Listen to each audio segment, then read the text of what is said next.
મિત્રો આપણને છેલ્લા કેટલાય સમયથી લગભગ 1 વર્ષથી જેની રાહ હતી તે ટ્રાન્સફર ફી બાબતનું ગવર્મેન્ટ ગેઝેટ બહાર પડી ગયું છે અને આ ગેઝેટ પ્રમાણે દસ્તાવેજની કિંમતના 0.5% અને મહત્તમમાં મહત્તમ 1 લાખ રૂપિયા ટ્રાન્સફર ફી લેવાની રહેશે। એનાથી વધારે ટ્રાન્સફર ફી લઈ શકાશે નહીં।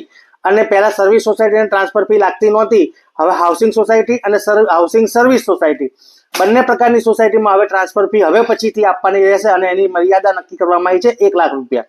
અને બીજું, સોસાયટી દ્વારા જે સભાસદો કોઈ નવું મકાન લે તો એમની પાસેથી આ ટ્રાન્સફર ફીની 1 લાખની રકમ સિવાય કોઈ પણ જાતનું ડોનેશન, કોન્ટ્રીબ્યુશન કે ડેવલપમેન્ટ લઈ શકાશે નહીં। એની ઉપર આ પ્રતિબંધ મૂકવામાં આવ્યો છે।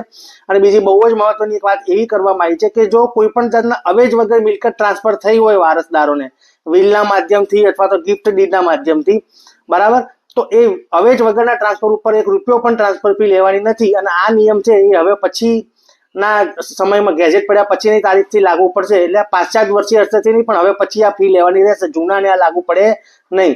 તો પછી તમારે જો આ ગેઝેટની કોપી જોઈતી હોય તો મને મેસેન્જરમાં મેસેજ કરજો, તો હું તમને ગેઝેટની કોપી આપીશ। તો આ બહુ જ મહત્વના સમાચાર છે।